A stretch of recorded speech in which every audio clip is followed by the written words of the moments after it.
오늘날 우리가 살고 있는 이 시대를 가리켜서 이른바 탈종교화 시대라 그렇게 말들을 합니다. 종교에 대한 흥미를 가지지 않는 그런 시대에 우리가 살아가고 있습니다. 종교를 믿는 사람의 숫자가 점점 줄어들고 있는 그런 시대입니다.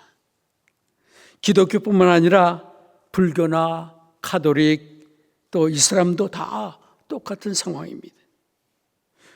제가 이번에 한국에 나가보니까 이 한국이 참 큰 위기를 맞고 있다 하는 것을 제가 느끼게 됩니다. 성직자가 되기 위해서 이제 그 신학대학에 자원하는 숫자가 예년에 비해서 거의 절반 수준에 이르렀습니다. 또 신도가 없어서 그리고 예배드리기가 진행되지 않아서 교회 건물이 하나의 카페로 바뀌는 그런 교회들도 많이 있었습니다. 여러분 혹시 가나안 성도라는 말 들어보셨어요? 가나안 성도. 요즘 한국에서 흔히 듣는 얘기가 이 가나안 성도더라고요.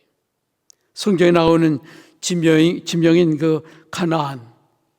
여러분 가나안을 거꾸로 말하면 어떻게 되죠? 안 나가.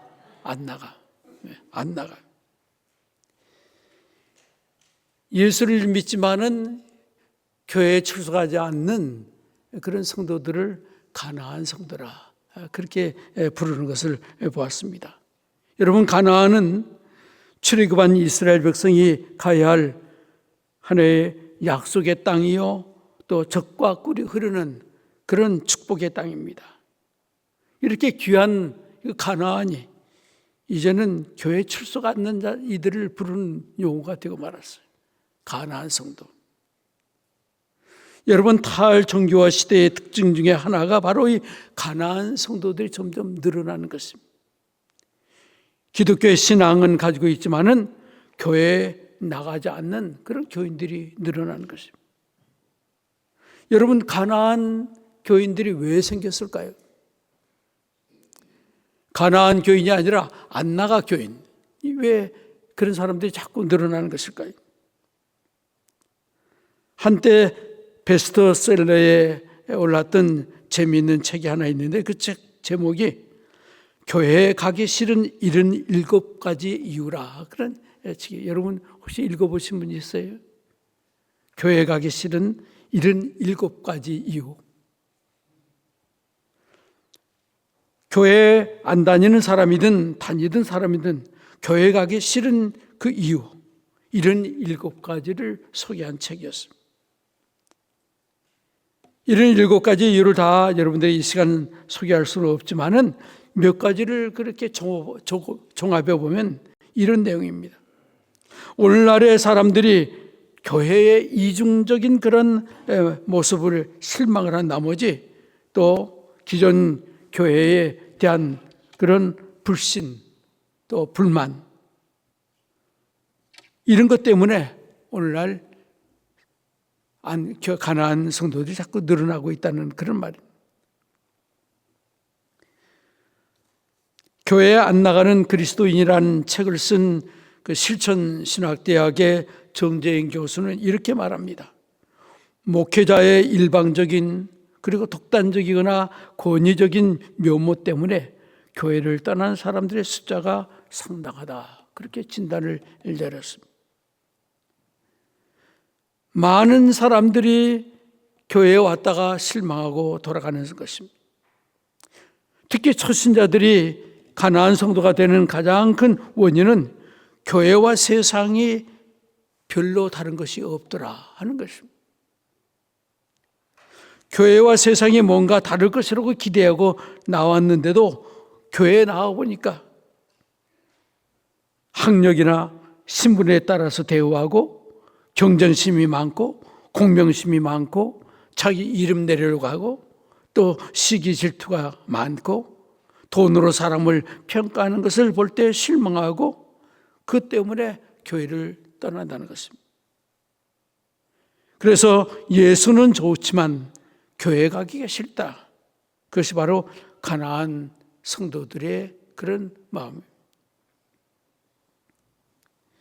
여러분, 탈정교화 시대에 사는 우리가 이런 가나안 성도들을 우리가 어떻게 다시 가나안 성도가, 안 나가는 성도가 가나안 성도가 될 수 있을까요? 제가 오래전에 목회할 때 한 번은 그 Continue Education, 목회자들의 연장 교육하는 그런 프로그램에 제가 참여를 했습니다. 그 모임에서 여러 소그룹이 모여가지고 토의를 하는데 주제가 뭐냐면 믿지 않는 사람들을 전도하는데, 교회를 인도하는데 가장 효과적인 방법이 무엇일까 하는 그런 주제를 가지고 이제 각 그룹이 모여서 토의를 하는데 여러 가지 많은 의견 가운데 그 중에 가장 토픽으로 뽑힌 그런 주제가 뭐냐면은 Spread a good rumor, 좋은 소문을 퍼뜨리라. 이것이 가장 하나의 그 최고의 하나의 토픽으로 그렇게 채택이 된 것을 보았습니다.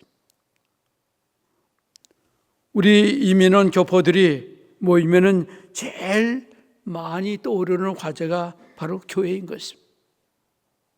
그러다 보니까 교회의 아름다운 이야기, 칭찬받는 일들도 있지만은 비판받는 일들이 많이 얘기가 화제에 오르고 있습니다. 그런데 이상하게도 좋은 소문은 잘 나타나지 않고 나쁜 소문은 얼마나 많이 나는지 모릅니다. 여러분, 소문이라는 것이 무엇입니까? 다른 사람들에게 전해 들리는 그런 말을 우리는 소문이라 말합니다. 다시 말해서 내가 직접 듣지 아니하고 또 직접 확인하지 아니한 사실들을 다른 사람들의 귀에서 입으로 전해주는 그런 것들을 우리는 소문이라 그렇게 말합니다. 그런데 이 소문이 일시적으로 끝나버린다면 사실 아무런 문제도 일어나지 않겠지만, 그러나 이 소문이 일시적인 것으로 끝나는 것이 아니로 지속적으로 되어져서 계속 퍼져나가게 된다면 그 소문은 엄청난 큰 파장을 일으키게 되는 것입니다. 그래서 좋은 쪽이라든지 아니면 나쁜 편으로든지 반드시 영향력을 행사하는 것이 바로 소문인 것입니다. 여러분이 새로운 교회를 시작하고 이제 새로운 목사님을 여러분들이 기대하고 있는데 아마 여러분들의 사업은 좋은 목사님이 와서 우리 교회가 참 부흥되면 좋겠다. 아마 그런 마음은 다 있죠? 네. 여러분의 교회가 부흥되기를 원합니까? 네. 어떤 교회가 가장 은혜스러운 교회일까? 부흥하려면 교회가 은혜스러워야 교회가 부흥하는 것입니다. 한마디로 말하면 교회에 좋은 소문이 나는 교회가 은혜스러운 교회입니다. 미국의 교회 성장학자 맥기브런 목사가 그 쓴 책 가운데 보면 부흥하는 교회의 특징을 이렇게 말했습니다. 교회의 좋은 점을 칭찬하고 자랑하는 성도가 많을 때에 그 교회는 부흥한다. 여러분 동의하십니까? 우리 교회가 참 은혜가 충만합니다. 우리 교회는 사랑이 충만합니다. 성령이 충만합니다. 뭐 이렇게 자랑하는 교회가 부흥하는 것입니다. 또 우리 목사님은 참 인격이 훌륭하십니다. 설교가 너무 좋습니다. 한번 와서 들어보세요. 이렇게 자랑하는 것입니다. 좋은 소문이 나야 교회가 부흥이 되는 것입니다. 우리 세비 사랑의 교회가 좋은 소문이 나는 그런 교회가 되시기를 주님의 이름으로 축원합니다. 저는 오늘 이 아침에 여러분들에게 가장 은혜스러운 교회, 좋은 소문으로 부흥한 한 교회, 한 모델을 여러분들에게 소개하려고 하는 것입니다. 그 교회가 어떤 교회냐면 바로 데살로니가 교회입니다. 이 데살로니가 교회의 배경을 보면 이 교회가 세워진 그 데살로니가 지방은 마게도냐 지방의 수도로 큰 도시로서 초대 교회가 세워질 당시에는 약 20만 정도의 인구를 가진 그런 헬라 문화의 중심지면서 교통의 중심지였습니다. 주 50년경에 사도 바울이 제2차 전도 여행을 하면서 이 데살로니아 지방에 5개월 이렇게 머무르 있으면서 전도해서 그 복음의 씨의 열매로 얻은 교회가 바로 이 데살로니가 교회입니다. 우리가 데살로니가서 2장 9절에 보면 그가 밤낮으로 일하면서 하나님의 복음을 전파했다고 기록되어 있습니다. 그런데 바울이 고린도에서 역시 열심으로 전도하고 있을 때에 그의 사랑하는 제자 디모데가 데살로니가로부터 와가지고 데살로니가 교회 최근의 그런 상황을 보고하게 되었습니다.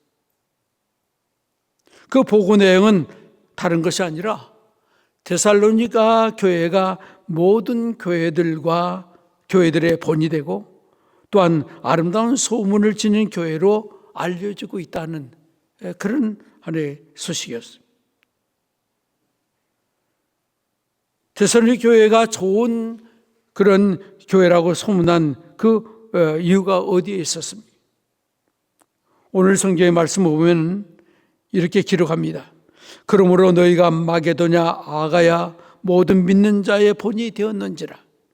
주의 말씀이 너희에게로부터 마게도냐와 아가야에만 들릴 뿐 아니라 하나님을 향한 너의 믿음의 소문이 각처에 퍼진 거로 우리는 아무 말도 할 것이 없노라. 여기 이 말씀을 보면 데살로니가 교회 성도들은 모든 믿는 사람들에게 본이 되었다고 했습니다. 그래서 그 소문이 각처에 퍼졌다는 것입니다. 유럽 마게도냐 지방뿐만 아니라 아시아 전 지역에 이르기까지 데살로니가 교회의 아름답고 훌륭하다는 그런 소문이 널리 퍼진 것입니다. 그러면 과연 이 데살로니가 교회가 어떤 교회였기에 또 그 교회 성도들이 어떤 성도들이었기에 이렇게 좋은 소문이 나는 그런 교회가 되었을까요? 오늘 본문의 말씀 보면 데살로니가 교회는 다른 교회에서 찾아보기 힘든 그런 특별한 훌륭한 점들이 있었습니다. 오늘 본문 3절 4절의 말씀 보면은 바울은 이렇게 말합니다. 너희의 믿음의 역사와 사랑의 수고와 우리 주 예수 그리스도에 대한 소망의 인내를 우리 하나님 아버지 앞에서 쉬지 않고 기억하고 있다. 그렇게 기록을 했어요. 이 데살로니가 교회는 여기 보면 세 가지 중요한 그런 특징을 가졌습니다. 첫째는 믿음의 역사를 지닌 교회, 둘째는 사랑의 수고가 있는 교회, 그리고 세 번째는 소망의 인내가 있는 교회라 그렇게 칭했습니다. 이 데살로니가 교회가 온 세계적으로 이렇게 소문이 난 그 이유는 바로 믿음의 역사가 있는 교회였기 때문에 그렇게 소문이 났어요. 여러분, 우리 기독교의 신앙의 본질은 무엇입니까? 신앙의 본질은 믿음에 있습니다. 어떠한 믿음이죠? 예수 그리스도를 믿는 그 믿음에 있는 것입니다. 왜 그렇습니까? 우리는 오직 예수 그리스도를 믿는 믿음으로만 우리가 구원받을 수 있기 때문에 그렇습니다. 그런데 오늘날 교회에 보면은 미안한 얘기지만은 예수를 믿지 않고 교회 생활하는 사람이 너무나 많아요. 올바른 교회가 서지려면은 성도들의 믿음이 바로 서야 그 교회가 올바른 교회가 될 수 있어요. 우리가 마태복음 보면 한 번은 예수님이 베드로에게 이렇게 질문을 했습니다. 너는 나를 누구라 하느냐? 그런 질문을 했어요. 그때 베드로가 대답하기를 주는 그리스도시요 살아계신 하나님의 아들입니다. 그렇게 고백했어요. 그러자 예수님이 바요나 시몬 내가 복이 있도다. 내가 반석 위에 내 교회를 세우겠다. 그렇게 말씀하셨어요. 교회의 기초는 성도들의 바른 믿음이 있습니다. 그렇기 때문에 교회는 예수 그리스도를 나의 구주라고 고백하는 믿음의 사람들이 모인 그런 공동체가 될 때만이 그 교회는 튼튼한 교회요 또 소문난 교회가 될 수 있어요.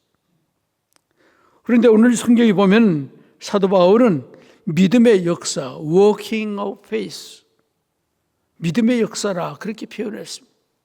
이 말은 곧 믿음을 나타내는 일이라 그런 말이에요. 사도 바울이 또 여기다가 주석을 붙이기를 믿음의 역사, 곧 일이 따르는 믿음이라 그렇게 말씀했어요. 데살로니가 교회의 성도들은 하나님의 일을 할 때에 믿음으로 했다고 하는 그런 말이에요. 여러분 믿음이 무엇입니까? 믿음은 하나님의 능력을 100%로 신뢰하는 것이 믿음이에요. 반드시 그렇습니다. 아멘. 그것이 믿음이죠.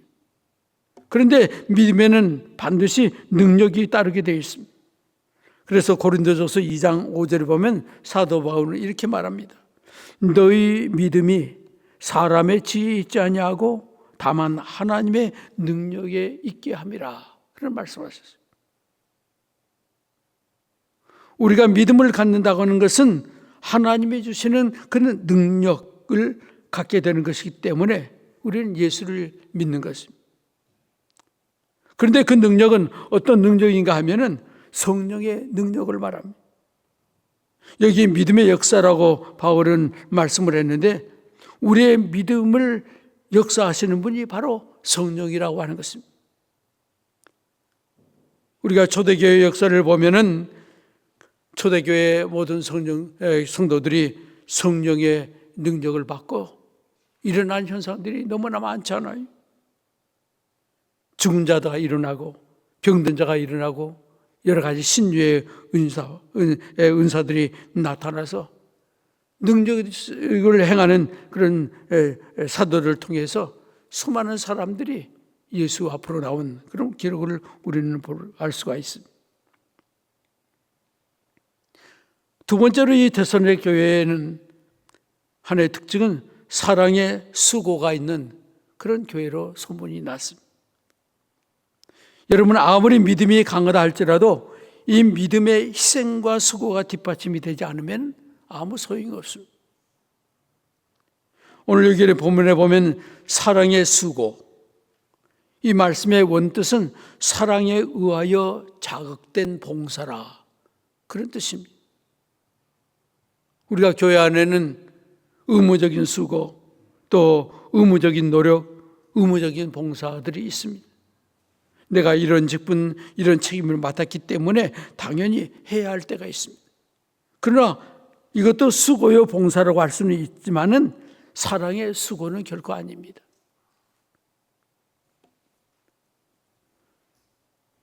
어떤 큰 집안에 결혼식이 있어서 음식을 장만하게 되었습니다. 그래서 그 집 주인은 그 집에 있는 동물들을 다 소집하고 의논을 했습니다. 이번 결혼식에 맛있는 음식을 만들어 잔치를 베풀려고 하는데 여러분의 의견은 어떻습니까? 그랬더니 동물들이 다 대답하기를 찬성이요, 찬성이요, 좋습니다. 그래서 그 집주인은 그럼 요리의 재료로 거위를 죽이기로 합시다. 그러니까 아주 거위는 새파랗게 질려서 이렇게 소리를 지릅니다. 나는 큼직한 알을 낳아서 이 집안에 도움을 주고 있습니다. 죽이려면 저기는 암탉을 죽이십시오. 그러더니 암탉이 이렇게 말합니다. 무슨 소리요? 나는 아침을 알리는 거룩한 직분을 맡고 있어. 저기 시원치 않은 양이 있으니 저 녀석을 죽이시오. 그랬더니 양이 또 이렇게 대답합니다. 내 털이 주인의 가족을 따뜻하게 보호해주고 있어. 그리고 양은 말 없는 개를 가르쳤습니다. 그랬더니 개가 소리를 지릅니다. 나의 은혜를 배신하다니 도둑을 지키고 여우나 늑대를 지키는 것이 내가 아니오? 그러지 말고 말을 죽이시오. 그랬더니 말도 가만히 있어서 이렇게 말합니다. 멀리 여행할 수 있는 것은 누구의 덕분이요? 내 잔등은 안기도 편해서 저기 쓸모없는 소 같은 것을 잡읍시다. 그랬더니 소가 이렇게 말합니다. 어휴, 그런 소리 마시오. 나 없이 농사가 됩니까? 이 얘기를 하다 보니까 끝이 없이 모두가 음식을 만들어 먹자고 하는 데는 찬성을 하지만은 정말 누가 죽어야 하는 데서는 다 아니오라고 거절하라. 여러분, 사랑의 수고라고 하는 것은 한마디로 말하면 그리스도의 사랑에 의해서 이루어지는 수고가 사랑의 수고인데, 이 사랑의 수고를 바울은 로마서 14장에 이렇게 표현했습니다. 우리가 살아도 주를 위하여 살고 죽어도 주를 위하여 죽나니 그러므로 사나 죽으나 우리가 주의 것이로다. 그 사랑의 수고는 내가 죽고 예수가 사는 것, 그것이 바로 사랑의 수고라고 하는 것입니다. 우리가 개척교회를 하다 보면 처음 교회를 시작하면은 얼마나 일이 많은지 모릅니다. 여러분들이 교회를 할 때 여러분들이 서로의 짐을 나눠주는 여러분 되시기를 주님으로 축원합니다.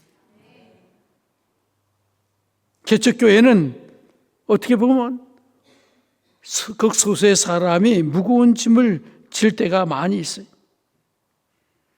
여러분이 서로가 격려하면서 짐을 나누어 봉사할 때에 그 교회가 온전해질 수 있습니다.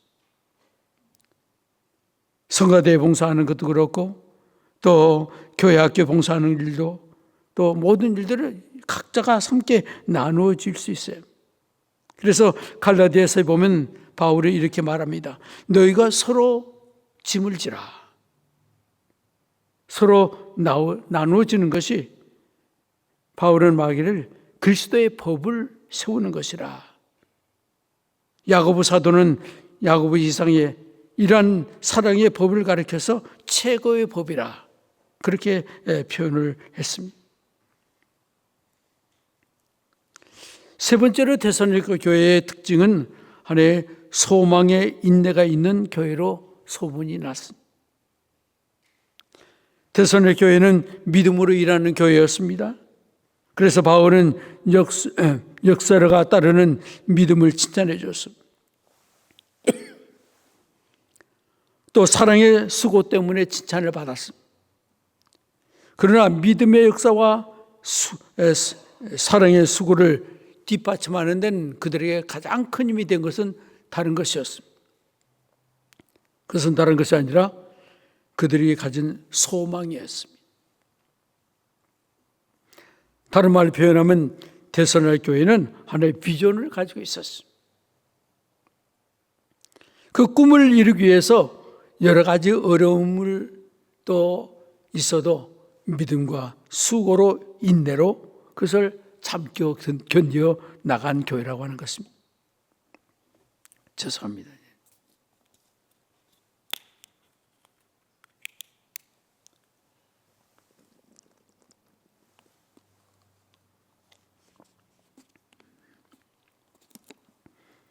여러분 구약 잠언서에 보면은 이런 말씀이 있습니다.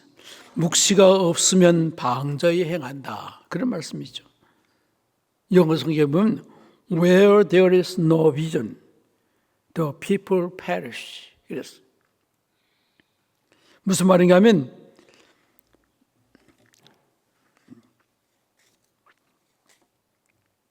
전도서에 또 그런 말이 있어요. 일이 많으면 꿈이 생기고 말이 많으면 우매자의 소리가 나타난다. 이 말을 다른 말로 표현하면은 꿈을 가진 자는 큰 일을 해내고 어리석게 아무 일도 못하는 자는 말이 많다. 그런 뜻입니다. 저는 여러분의 교회가 꿈을 가진 교회가 되기를 바랍니다. 교회가 꿈이 없으면 활동이 없어지고 나태해져서 시험에 들어서 불평과 불만만 가득 차게 됩니다. 우리 세배사랑의 교회는 정말 꿈이 있는 교회가 되기를 바랍니다. 여러분들이 이 교회를 시작할 때 여러분들이 가지고 있는 꿈이 있을 것입니다. 있죠? 소원이 있을 것입니다. 아마 여러분들 편안하게 교회 신앙생활하고 싶은 마음은 다 있을 것입니다. 여러분이 편안한 신앙생활을 하기 위해서는 여러분이 이런 교회를 시작할 그런 이유가 없습니다. 그냥 UMC에 머물러 있으면서 좋은 건물에 그리고 풍부한 재정을 가지고 아름다운 프로그램들을 하면서 편안하게 즐겁게 신앙생활을 할 수도 있었을 것입니다. 그런데 여러분이 왜 UMC에서 나와서 이렇게 예배당도 없이 남의 교회를 빌려보면서 왜 교회를 시작하게 되었습니까? 그것은 여러분들은 하나님이 보여주시는 새로운 꿈이 있기 때문에, 바라는 소원이 있기 때문에 여러분이 새로운 교회를 시작한 것입니다. 맞죠? 하나님이 여러분들에게 거룩한 꿈을 보여주셨기 때문에 여러분 어떤 어려움이 있어도 우리는 개척교회를 끌고 그리고 나갈 수가 있는 것입니다. 저는 확신합니다. 이 새빛 사랑의 교회가 꿈을 가지고 여러분이 믿음으로 사랑의 수고를 할 때, 그래서 복음의 씨를 뿌릴 때에 하나님은 반드시 이루어 주실 줄로 믿습니다. 우리가 전도서에 보면 전도서 기자는 이렇게 말합니다. 너는 아침에 씨를 뿌리고 저녁에도 손을 거두지 말라. 이것이 잘 될는지 저것이 잘 될는지 혹 둘이 다 잘 될는지 알지 못함이라. 그런 말씀.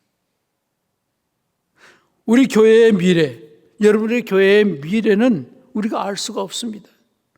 오직 하나님만이 아시는 것입니다. 그러므로 우리가 할 수 있는 일은 믿음을 가지고 최선을 다하는 것입니다. 아침에 씨를 뿌리다가도 구름을 쳐다보고 풋새도 살피고 정말 이 씨가 자라날까? 땅도 좋지 않은데, 그러면 의심하면서 주저할 것이 아니라 결과는 하나님께 맡기고 파종의 손을 저녁까지 멈추지 말라고 하는 그런 말이에요. 우리가 시편의 기자는 시편 126편에 이렇게 말씀합니다. 눈물을 흘리며 씨를 뿌리는 자는 기쁨으로 거두리라. 울며 씨를 뿌리러 나가는 자는 정령 기쁨으로 그 단을 가지고 돌아오리라. 제가 지난달 한국을 방문한 것은 다른 것이 아니라 우리 남가주에 있는 은퇴하신 원로 목사님들이 한국에 성지 순례하는 목적으로 한국을 방문했습니다. 한 40명이 한국을 방문하게 되었는데, 우리가 흔히 성지 순례하면 이스라엘을 우리가 생각하게 됩니다. 그런데 이번에 저희들이 방문한 목적은 우리 한국교회의 성지를 순례하기 위해서, 그래서 한국을 방문했어요. 한국 기독교 역사의 유서 깊은 성지와 교회들을 순례하면서 우리는 많은 감동을 받았습니다. 특별히 그 양화전에 있는 애국인 선교사 묘역을 방문하게 되었습니다. 여러분 양화전 방문해 보신 분 있으세요? 네.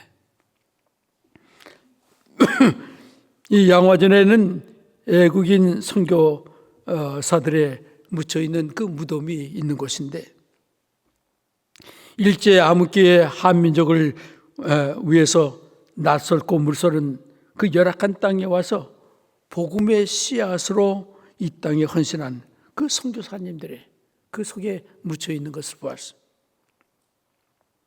근데 그 무덤을 이렇게 살피면서 보는데 그 무서운 무덤에 그 비석들이 있는데 호머 비 허버트라는 선교사의 비석에는 이런 글이 쓰여 있었어요. 나는 웨스트민스터 성당에 묻히기보다 한국 땅에 묻히기를 원하노라. 그런 글이 있어요. 또 한 비석에 보면 루비 레이설 캔드릭이라는 선교사의 그 비석에는 이런 글이 있었습니다. 만일 내게 천의 생명이 주어진다 해도 그 모두를 한국에 바치리라. 저는 그분들의 묘지를 바라볼 때에 저들이 자신의 생명까지도 아끼지 아니하고 이 땅에 복음을 씨를 뿌리지 않았다면 오늘날 한국교회가 이렇게 부흥할 수 있었을까? 내가 예수 믿고 구원받을 수 있었을까? 이 마음에 정말 감동이 이걸 억제할 수 없는 그런 경험을 했습니다. 이번 제가 여행하면서 여러 가지 경험에 감동된 일이 많이 있었지만은 여러분이 한 가지만 소개하고 오늘 말씀을 마치려고 합니다. 하루는 전라북도 김제에 있는 금산교회라고 하는 시골의 작은 교회를 방문하게 되었습니다. 여러분 혹시 금산교회를 들어보신 분이 있어요? 이 교회는 전라북도 문화재로 등재된 교회로 1905년에 교회 건물을 지을 때에 기역자로 건물을 지었어요. 이렇게 기역자로. 그런데 그 당시 지은 그 원형대로 잘 보존되어 있는 그런 교회였습니다. 강단을 중심으로 해가지고 기역자로 이렇게 지어졌는데 한쪽에는 남자 성도들이 앉고 한쪽에는 여자 성도들이 앉고 그리고 가운데는 커튼을 이렇게 쳤어요. 그러니까 교인들 남자와 교인과 여자 서로 볼 수는 없고 강단만 서로 바라보게 된 그런 특별한 우리 한국의 처음 교회가 지어질 때 그 모습 그대로 그 예배당이 있었어요.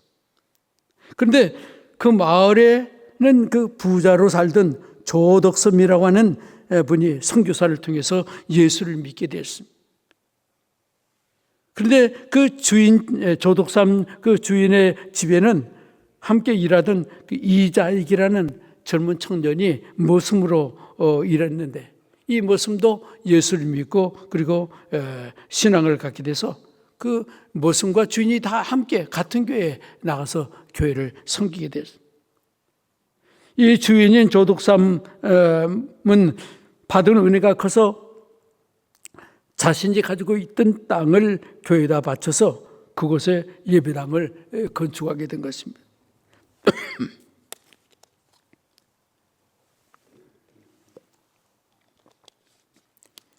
그리고 그 교회에서 한날 한시에 조덕삼 주인과 그 머슴이 함께 세례를 받게 됐습니다. 그 나중에 이분들은 세례를 받고 하나의 영수로 이제 임직을 했는데 이 영수라고 하는 것은 장로교에서 초창기에 그 장로보다도 아래에 있는 어떤 이런 하나의 직분의 제도입니다. 우리로 말하면 집사, 권사, 장로 그렇게 표현하듯이 뭐 어떤 아마 비슷한 권사와 같은 그런 직분 얘기. 그런데 이 교회가 처음으로 이제 장로를 세우게 되었는데 주인인 조덕삼과 그 집의 머슴인 이자익 두 사람이 다 똑같이 장로 후보가 되었어요. 신분의 질서가 옮겨했던 그 당시에 이 주인과 머슴이 경쟁 상대가 된다고 하는 것은 그 당시에는 도저히 상상할 수 없는 그런 일이었어요. 그런데 놀라운 사실은 장로 투표를 했는데 주인인 조덕삼은 떨어지고 머슴인 이자익 영수가 장로가 됐어요. 이 교회의 개척의 주역이면서 양반이며 부자인 이 주인 조덕삼이 장로가 된 것이 아니라 그보다 15살이나 아래인 그 머슴인 주인을 제치고 장로가 되었다는 것은 그 당시 사회적 분위기에서는 도저히 있을 수 없는 그런 일이었습니다. 그런데 이 모습이었던 이자익은 매우 영특한 사람으로 주인의 아들이 서당에서 공부할 때에 그 어깨 너머로 글 읽는 소리를 듣고서 천자를 익힐 만큼 그렇게 영특한 그런 사람이었어요. 그리고 교회를 다니면서 은혜를 받고 많은 그런 지적인 영의 눈이 열렸습니다. 그럼에도 불구하고 어쨌든 주인을 제치고 모습이 장로가 되었다고는 그 당시 사회에서는 도저히 용납할 수 없는 그런 일이었습니다. 그래서 교회 안에 여러 가지 많은 이제 분위기가 아주 심상치 않게 되었는데, 이러한 사실을 직감한 이 조덕삼 주인은 교인들 앞에 나가서 자신의 소신을 이렇게 말합니다. 우리 금산교회 성도님들은 참 훌륭한 일을 해냈습니다. 우리 집에서 일하고 있는 이자기 영수는 저보다 더 신앙심이 깊고 모든 교회 일에 있어서 더 잘 섬길 수 있기 때문에 하나님이 세워주신 것입니다. 저는 이자익 장로를 도와서 열심히 교회를 더 섬기겠습니다. 아멘. 이런 파격적인 사건이 정말 온 지역에 퍼지게 된 것입니다. 이것은 바로 우리 한국교회 역사의 가장 아름다운 그런 미담으로 전해지고 있습니다. 그 다음 얘기는 이 시간에 다 말씀드릴 수 없지만은 그 후에 이 조덕삼도 장로가 됐는데, 이 조덕삼 장로는 그 이재익의 신앙과 재능을 인정하고 그를 평양신학교에 보내서 신학 공부를 하게 하고, 그래서 목사가 되게 했습니다. 그가 목사가 되자 더 놀라운 사실은 그 이자익을 그 교회 담임 목사로 초빙한 것입니다. 그래서 모습이었던 이자익 목사가 교회 담임 목사가 되고 조덕삼은 그 교회 장로가 되는 것입니다. 그런데 더 놀라운 일들은 하나님의 은혜로 이자익 목사는 당시에 훌륭한 목사로 공인을 받고 장로교회 총회장을 3번씩이나 연임하는 그런 훌륭한 목회자가 된 것입니다. 저는 이분들의 이야기를 이렇게 역사를 생각하면서 오늘날의 교회의 모습은 과연 어떨까 그런 생각을 했어요. 오늘날 현실을 볼 때 장로라는 직책이 큰 감투를 쓰는 것처럼 서로 싸우고 갈라지는 모습들이 우리 주위에 얼마나 많습니다. 오늘날 우리 한국 교회들이 엄청난 성장을 가져왔지만 초기에 이 믿음의 선조들이 지켜왔던 그 은혜스러운 그 믿음의 생활을 찾아보기가 어려운 그런 시대에 우리가 살고 있어요. 물론 이자익 목사도 훌륭했지만은 그보다 사실은 조덕삼 장로님이 더 훌륭한 분이라 그렇게 생각이 됩니다. 그는 은혜로운 사람이었습니다. 아마 여러분도 동의하시죠? 이 조덕삼 장로님의 은혜로운 행위는 그 당시뿐만 아니라 지금까지도 가장 은혜로운 그런 이야기로 들려지고 있는 것입니다. 우리 하나님께서는 예외 없이 이 조덕삼 장로의 후손을 축복하셔서 그분의 순자들이 훌륭한 사람이 많지만 그 중에 한 사람 이름을 댄다면 아마 여러분도 아실 것입니다. 호남의 정치인으로 일본 대사도 지내고 국회의원을 4번씩이나 지난 분이 있는데 그분이 바로 조세영 장로라는 분이에요. 그분의 손자인 것입니다. 사랑하는 여러분들, 우리가 이 교회가 부흥하려면은 교회가 은혜가 넘치는 그런 교회가 되어야 할 것입니다. 소문이 나는데 좋은 소문이 나야 하는 것입니다. 밖에서 바라보는 사람들에게 이 교회를 바라볼 때에 어떤 싸우는 교회, 특권의식이 있는 교회, 선민의식으로 가득 찬 교회가 아니라 믿음의 역사와 사랑의 수고, 그리고 꿈이 있는 교회로 소문난 교회가 될 때에 이 교회는 이 지역뿐만 아니라 온 세계에 소문난 교회가 될 것이고 좋은 교회로 소문이 나게 될 줄로 믿습니다. 우리 새빛 사랑의 교회가 정말 좋은 소문난 교회, 은혜로운 교회가 되시기를 주님의 이름으로 축원합니다. 기도하겠습니다.